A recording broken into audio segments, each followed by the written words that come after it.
The stars looked the same as always when Captain Maria Santos brought the Defiant Hope out of faster-than-light travel.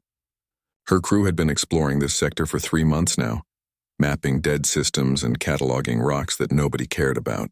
It was boring work, but somebody had to do it. Then the sensors picked up something strange. Life signs. Lots of them. On a planet that every galactic map said was empty. Maria leaned forward in her command chair.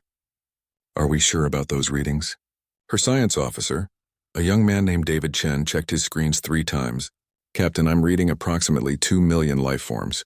The planet has cities, but according to Council records, this system has been dead for 300 years. That didn't make sense. The Galactic Council kept perfect records. They had been keeping track of every species in every world for over 1,000 years. If they said a planet was dead, it was dead, but the sensors didn't lie. Take us in closer, Maria ordered. Carefully. As the Defiant Hope moved into orbit, the crew saw what the sensors had found. Cities covered the planet's surface, but they were falling apart. Buildings crumbled. Streets were empty except for small groups of figures moving slowly between structures. From orbit, it looked like a civilization dying in slow motion. My God, whispered Maria. What happened here? They found out soon enough. The beings on the planet were called the Kethrazi. They looked like Earth's insects, but bigger, standing on 2 legs with 4 arms each. Their faces had too many eyes and mandibles that clicked when they spoke. To humans, they should have looked frightening. Instead, Maria saw something else in those many eyes when they made contact. Sadness. So much sadness. The Kethrazi leader called himself Chieftain Krethak. He was old, his shell scarred from many years. When he appeared on the view screen, he seemed surprised that anyone had come. You should not be here, Krethak said through the translation software. The Council has forbidden contact with us. Why? Maria asked. Krethak made a sound that might have been a laugh. Because we exist. That is reason enough for them. Over the next few hours, Krethak told them the story. 300 years ago, the Kethrazi had been members of the Galactic Council. They were warriors once, proud and strong, but they were also peaceful, using their strength only to protect others. They had friends among the stars. Then politics changed everything. The Velshara, a powerful reptilian race, wanted more control over the Council. The Kethrazi refused to support them. So the Velshara spread lies. They said the Kethrazi were too violent, too dangerous, too primitive. They said the galaxy would be safer without them. The Council believed the lies. Or maybe they just wanted to believe them. Either way, the result was the same. The Kethrazi were expelled. Their worlds were taken from them. They were given one dying colony planet and told to stay there. Forever. No aid, no trade, no contact, Krethak explained. We have been alone for 3 centuries. Our children are born knowing only this broken world. They will die here and their children after them, until there are no more children at all. Maria felt her hands curl into fists. How many of you are left? 2,100,000, Krethak said. The number was exact. He knew exactly how many of his people remained. We were 20 million when the exile began. The Defiant Hope crew spent the next 2 days on the planet's surface. They saw things that would haunt them forever. Children with swollen bellies from hunger. Hospitals with no medicine. Schools where teachers had nothing to teach because all the books had been used for fuel decades ago. The Kethrazi were dying, not quickly but slowly, generation by generation, and the galaxy had decided this was fine. On the second night, Maria sat with Krethak in what remained of his meeting hall. The building had holes in the roof. Rain came through, but nobody had materials to fix it. Why did you tell me all this? Maria asked. You could have sent us away. Krethak's mandibles clicked softly. Because you asked. Because you listened. No one has listened to us in 300 years, he paused. But it changes nothing. You will leave. You must leave or the Council will punish you, and we will remain here until the last of us dies. That is how this story ends. Maria stood up. She looked at this old warrior who had watched his people fade away for his entire life. She thought about the children she had seen, playing in the ruins with toys made from garbage. She thought about the young mother who had shown her a baby, asking if human doctors might know why the child wouldn't eat. No, Maria said. Krethak tilted his head. No, that's not how this story ends. Maria pulled out her communication device. I need to call Earth. My people need to know what's happening here. The Council will be angry, Krethak warned. Let them be angry. Maria smiled. And it was not a nice smile.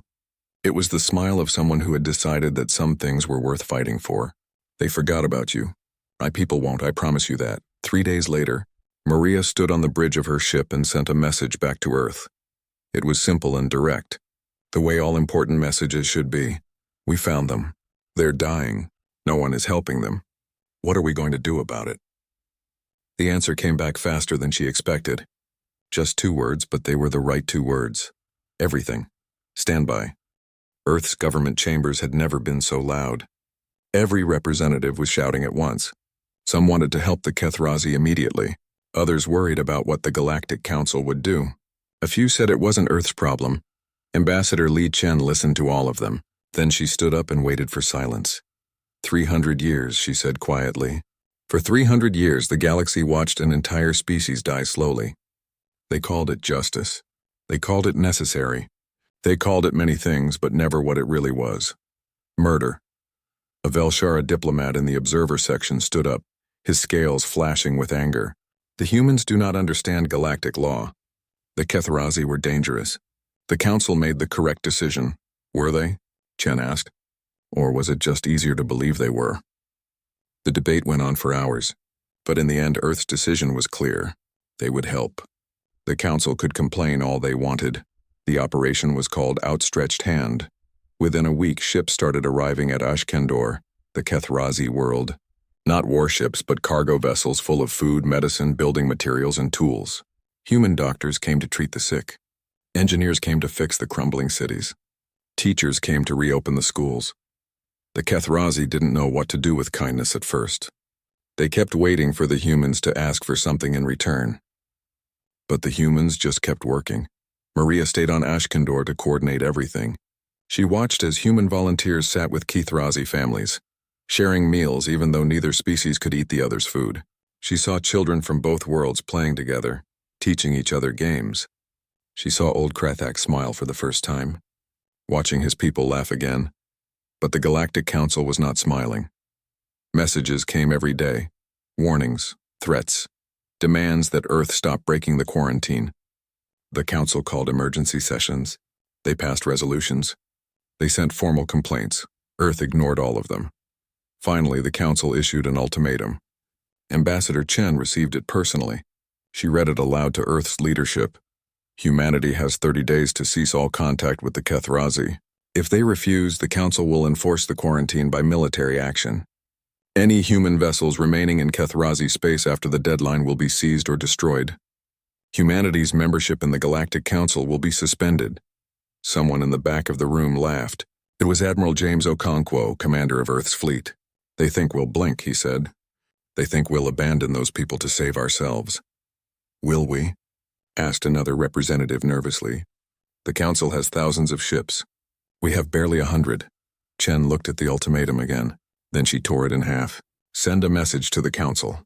Tell them we received their threat. Tell them our response is no. Just no? Someone asked. Just no, Chen confirmed. And start moving our fleet to Ashkendor. If they want to enforce their cruel quarantine, they'll have to go through us first. The news spread across the galaxy like fire. Humanity, the newest member of the Council, the species everyone thought was weak and naive, had just told the most powerful organization in the galaxy to go to hell. Some species were shocked. Some were angry. But quietly, in private conversations, some began to whisper that maybe, just maybe, the humans were right. On Ashkendor, Maria told Krathak what was coming.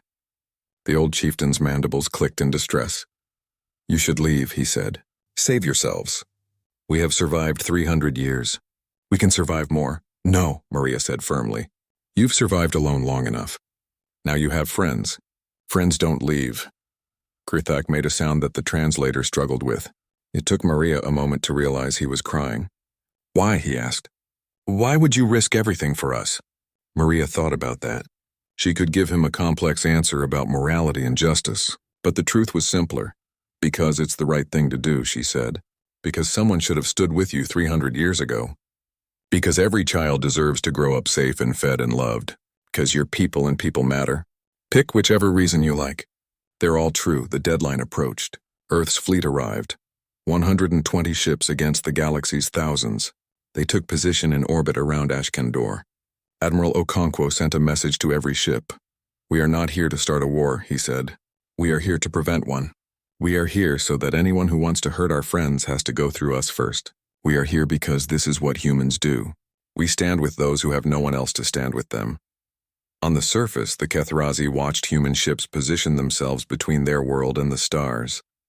Young warriors who had never known hope began to feel something strange and unfamiliar stirring in their hearts. Krethak stood beside Maria on a hill overlooking the main city. The human ships were visible in the sky, bright dots that promised protection. "I do not understand your species," Krethak said. "The Council is powerful. They could destroy you, yet you stand here anyway," Maria smiled. "That's exactly why we stand here. Because the strong should protect the weak, not prey on them. Because might doesn't make right.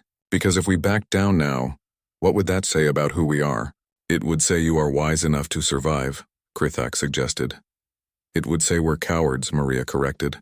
"And whatever else we are, humans are not cowards. Not when it matters." The deadline came. The galaxy held its breath, and in the darkness between stars, 500 Council warships began their journey to Ashkendor. The galaxy was splitting apart. After the truth about the Kethrazi came out, species began looking at their own histories. They found more lies, more injustices, more convenient decisions that had destroyed lives to benefit the powerful. Half the Council members demanded change.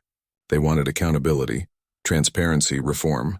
The other half insisted that the Council must remain strong, that changing anything would lead to chaos. The galaxy divided into three groups: the reformists led by humanity and the Kethrazi, the traditionalists who wanted things to stay as they were, and the neutrals who just wanted everyone to stop fighting. On Ashkendor, the work of rebuilding continued. Human engineers and Kethrazi workers labored side by side. The crumbling cities were slowly being repaired. Children were going to real schools again. Hospitals had medicine. Nobody was starving anymore. But peace had a price. The attacks started small. A human transport ship destroyed by a bomb. An aid station on Ashkendor hit by a missile. A Kethrazi diplomat assassinated on a neutral world. The traditionalists had decided that if they couldn't win through law, they would win through fear. Admiral Okonkwo increased security, but he couldn't be everywhere. Maria added guards to the human workers, but the traditionalists were patient and clever. Every attack was designed to send a message. Abandon the Kethrazi or more humans will die. The message failed. Every attack made humans more determined, not less. As Maria said at one funeral for killed workers, "Terrorists think they can make us afraid, but they forget something important. Humans have a long history with bullies. We don't back down. We double down." Then Captain Tisana arrived on Earth asking for asylum. The young Velshara, who had broken ranks during the standoff, brought troubling news. Her people were planning something terrible, she said. Something that would end the Kethrazi problem once and for all. "What kind of something?" Chen asked. Tisana looked sick. "They are going to redirect an asteroid. Make it hit Ashkendor. They will claim it was a natural disaster, just bad luck. But it will kill everyone. Humans, Kethrazi, all the evidence of what they did. Gone." Chen felt cold rage wash over her. "When? Soon, maybe weeks. My source could not get exact details without exposing themselves." Tisana's scales had gone pale. "I know my people did wrong 300 years ago.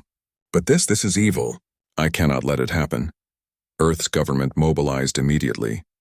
Intelligence services started tracking asteroid movements near Ashkendor. The fleet was put on high alert. Scientists began calculating possible impact scenarios.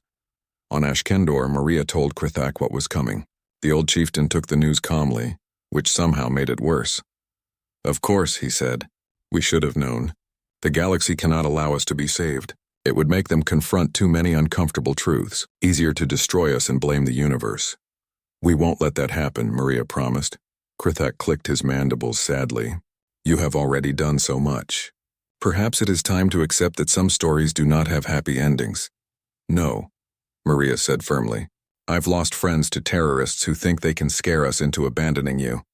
Good people have died. They died believing that what we're doing here matters. I won't let their sacrifice be for nothing." Over the next week, Earth scientists found the asteroid. It was big, moving fast, and its course had been subtly altered using advanced technology. In 43 days, it would hit Ashkendor. The impact would be extinction level. Admiral Okonkwo called a meeting of his senior staff.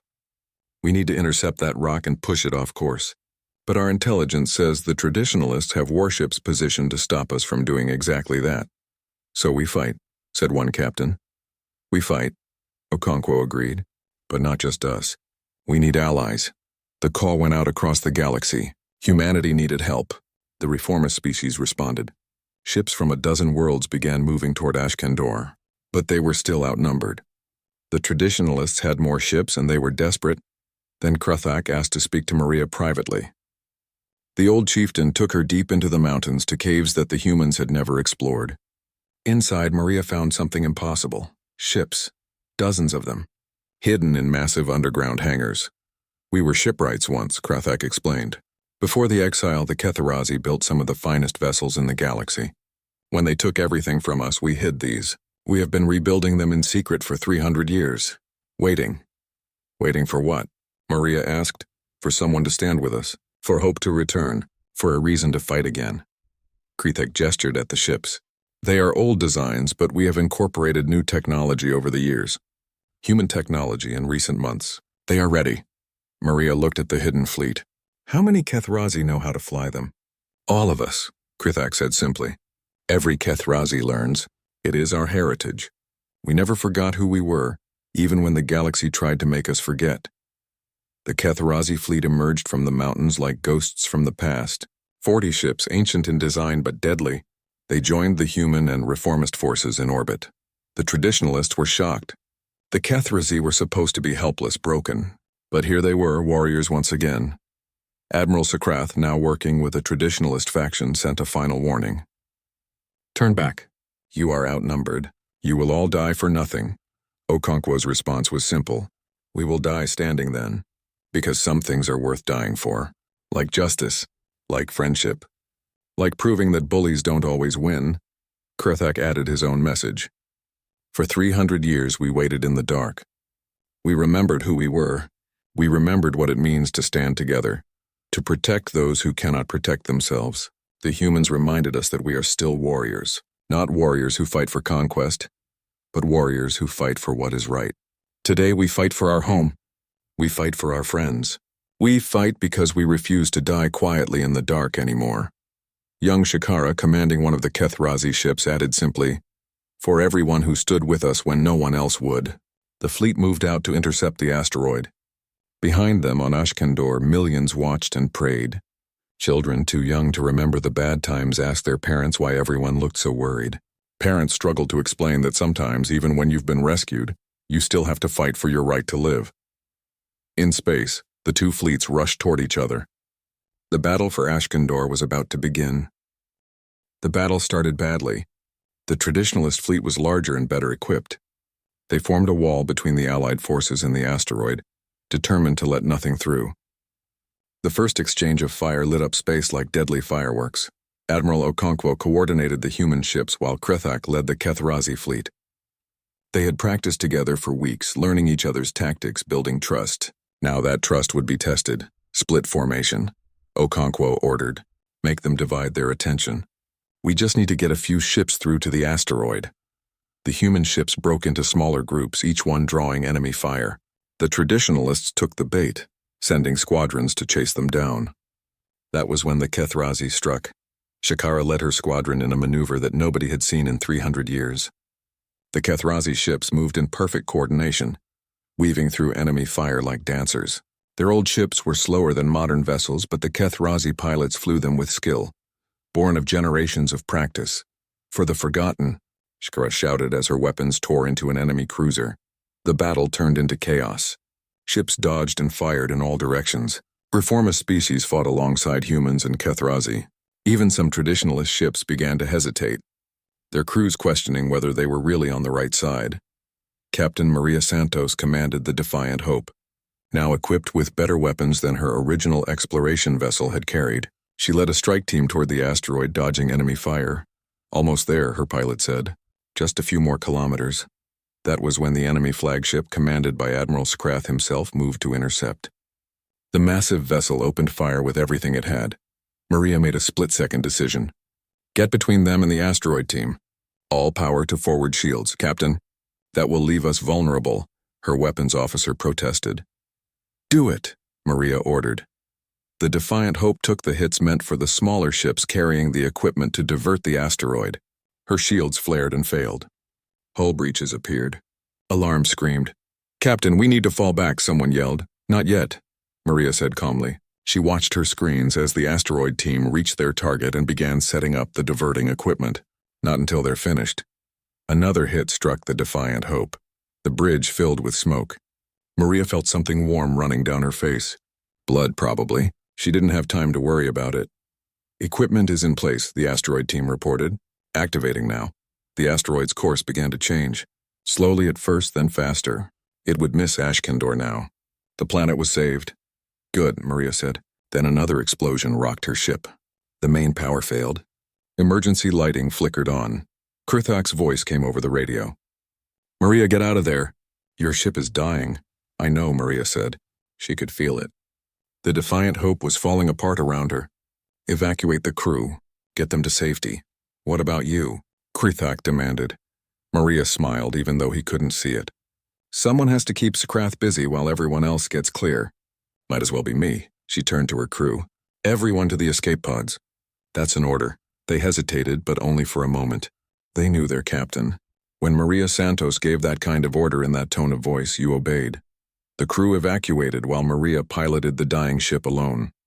She aimed the Defiant Hope at Skrath's flagship and pushed the engines as hard as they would go, which wasn't very hard, given that two of them were already dead. But it was enough. Skrath saw what she was doing too late. The Defiant Hope slammed into his flagship like a hammer. Both ships tore apart. In the explosion, Maria had time for one last transmission. Finish it, she said. Make it matter. Then there was only light. The death of the traditionalist flagship broke the enemy's will to fight. Ships began surrendering. The battle was over. The asteroid was diverted. Ashkandor was safe. But the cost had been high. They held the memorial service on Ashkandor, in the central square of the rebuilt capital city. Thousands attended, human and Kethrazi standing together in grief. Captain Maria Santos was remembered as a hero. Along with her, they honored all those who had died to protect the forgotten. Ambassador Chen gave the eulogy. Maria once told me that some things are worth standing for, even if you stand alone. But she never stood alone. She stood with friends. She stood with people she had just met but chose to love anyway. She stood because it was right. And because of her, because of all those we lost, an entire species has a future. Krithak added his own words, translated for all to hear. The humans taught us something we had almost forgotten. They taught us that being forgotten is not the same as being gone. That being abandoned is not the same as being worthless. That sometimes when the galaxy turns its back, one friend is worth more than 1,000 indifferent strangers. Maria Santos was that friend. We will remember her for 10,000 generations. The ceremony ended with a new tradition, created by the Kethrazi to honor the humans. They planted a tree, a earth oak that Maria had brought to Ashkandor. Around it, they built a memorial garden where both species could come to remember those who died for friendship. The political aftermath took years to sort out. The old council dissolved in disgrace. A new galactic assembly was formed, built on different principles: intervention against injustice, protection of the vulnerable, accountability for the powerful. Humanity's ideas now embraced by the galaxy. The Kethrazi homeworld, thought lost forever, was rediscovered. With human help, they reclaimed it. Their population began to grow again. Young Kethrazi, who had known only the dying colony world, now had 2 thriving planets to call home. 5 years after the battle, Ambassador Chen and Chieftain Krithak stood together at the dedication of a new space station. It was called the Santos Memorial Station, built in orbit around Ashkandor as a symbol of cooperation between species. Do you think she would have liked it? Krithak asked. Chen smiled. Maria would have said it was too fancy, and we should have spent the money on schools. But yes, I think she would have been proud. They watched as young humans and Kethrazi trained together on the station, preparing to join a new joint defense force. The program was popular. Young people from both species wanted to follow in the footsteps of those who had stood together when it mattered. We have been thinking about the future, Krithak said, about what we do now. For 300 years we focused on survival. Now we can focus on living. It is strange having choices again. You'll figure it out, Chen said. You've got good teachers now. We were the teachers once, Krithak reminded her. Perhaps we can be again. The galaxy forgot much while we were exiled. We remember. We can share that knowledge. As they talked, an alert came through. A distress signal from an unknown species, far on the outer rim, a people crying for help, afraid and alone. Chen and Krithak looked at each other. The same thought occurred to both of them at once. We should respond, Krithak said. Together? Chen asked. Together, Krithak confirmed. Around them, young warriors from both species heard the signal. They looked at their commanders, waiting for orders. Human and Kethrazi united in purpose. One of them, a young human woman who had been named after Maria Santos, spoke up. Ma'am, request permission to volunteer for the rescue mission. Same here, said a young Kethrazi male, Shakara's son. More voices joined them. Humans and Kethrazi both, all volunteering to help strangers they had never met. All ready to stand for those who had no one else to stand with them. Chen felt tears in her eyes. This was Maria's legacy. Not the memorial station or the medals or the ceremonies, this. A new generation that understood what it meant to stand together, that knew some things were more important than politics or profit or safety. Volunteers accepted, Chen said. Prep the ships.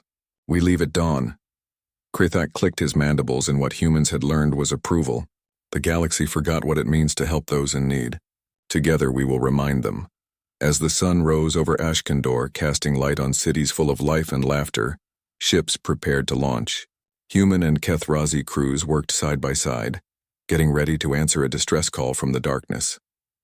Somewhere among the stars, an unknown species waited, hoping someone would hear them. Hoping someone would care, they would not be disappointed. Because humans had learned long ago that you don't abandon people in need.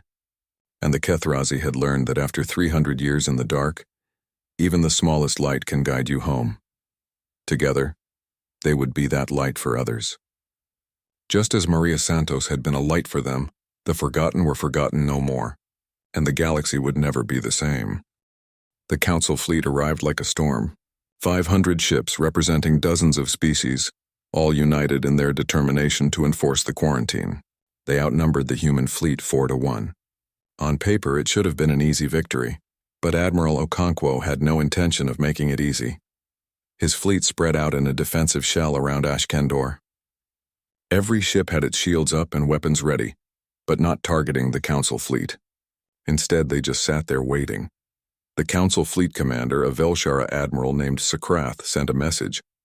Human vessels, you are in violation of Council law. Withdraw immediately or face the consequences.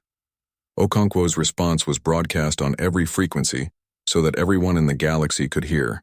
We are not moving. If you want to enforce your quarantine, you will have to fire on us first. You will have to murder us while the galaxy watches. So I ask you this question, Admiral Sakrath. Are you ready to be remembered as the person who started a war to continue a genocide? The galaxy was watching indeed. News feeds from 100 worlds carried the standoff live. Billions of beings watched and waited to see what would happen. On Ashkandor, the Kethrazi prepared for the worst. Young warriors pulled old weapons from storage, relics from the days when they were still part of the Council. Krithak tried to stop them. We cannot fight the Council fleet, he said. We fought for the Council once, replied one young warrior named Shakara. We can fight against them now. The humans stand for us. We will stand with them. Maria found Krithak staring at the sky where the two fleets faced each other. Your people are preparing to fight, she said. They have spent their whole lives watching us die slowly, Krithak replied. Now someone is willing to die quickly for us. It gives them hope. Hope is dangerous. It makes people brave. Hope is the most powerful weapon in the universe, Maria said. The Council forgot that. They thought they could crush you with time and isolation. They didn't count on anyone caring enough to fight. Days passed. The two fleets remained in position, neither moving. Inside the Council ships, crews began to ask questions. Why were they threatening to kill humans who were only delivering food and medicine? What had the Kethrazi actually done to deserve 300 years of suffering? The cracks started small. A young Velshara captain named Tisana had studied ancient history.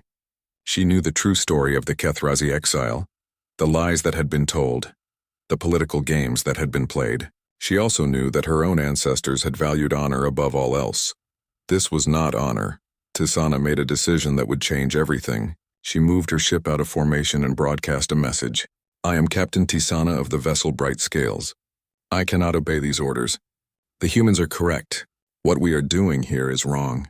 I will not fire on people who are trying to save lives. Admiral Skrath was furious. Captain Tisana returned to formation immediately. No, Admiral.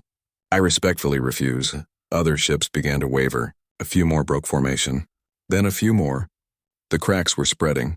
Behind the scenes, human diplomats were working frantically. Ambassador Chen had been digging through old records, following hints that something about the Kethrazi exile didn't add up. She found what she was looking for in ancient data files that the Council thought were safely buried. Evidence. Proof that the Kethrazi had been framed. Communications between Velshara leaders 300 years ago, discussing how to remove the Kethrazi from power. Records of false reports. Testimony that was never allowed to be heard. Chen released it all. She sent it to every news network, every government, every independent journalist she could find. Within hours, the entire galaxy knew the truth. The Kethrazi had never been dangerous. They had been inconvenient. They had stood in the way of the Velshara's power grab, so they had to be removed. Everything else was lies. The reaction was immediate and explosive. Across the galaxy, people were outraged. How many other species had been mistreated? How many other lies had the Council told? What other injustices were hiding in the shadows? On the Council homeworld, governments began to fall. The Velshara leadership tried to deny everything, but the evidence was overwhelming. Protests erupted on 100 worlds. The Council that had ruled the galaxy for 1,000 years was tearing itself apart. In orbit around Ashkandor, Admiral Skrath faced a choice. He could order the attack, try to maintain the Council's authority by force, but more than half his fleet was refusing orders now.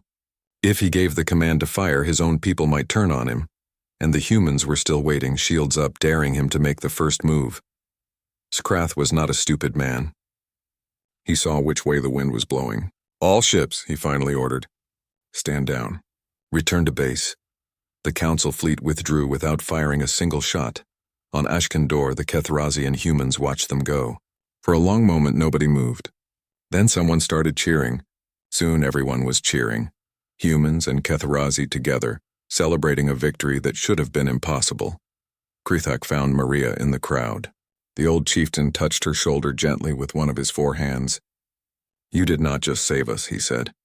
You saved the entire galaxy from itself. You showed them that they had become the monsters they feared we were. Maria shook her head. We just stood up. Sometimes that's all it takes. One person standing up, refusing to accept injustice. Then another. Then another. Until suddenly everyone is standing. The Council will not forgive this, Krithak warned. Good, Maria said. They shouldn't forgive it. They should remember it.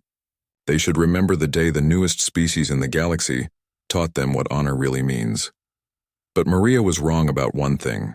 The Council wasn't just angry. Some of them were terrified.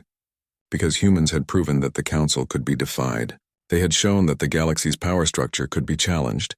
And there were those who would do anything to maintain their power, even if it meant burning worlds to do it.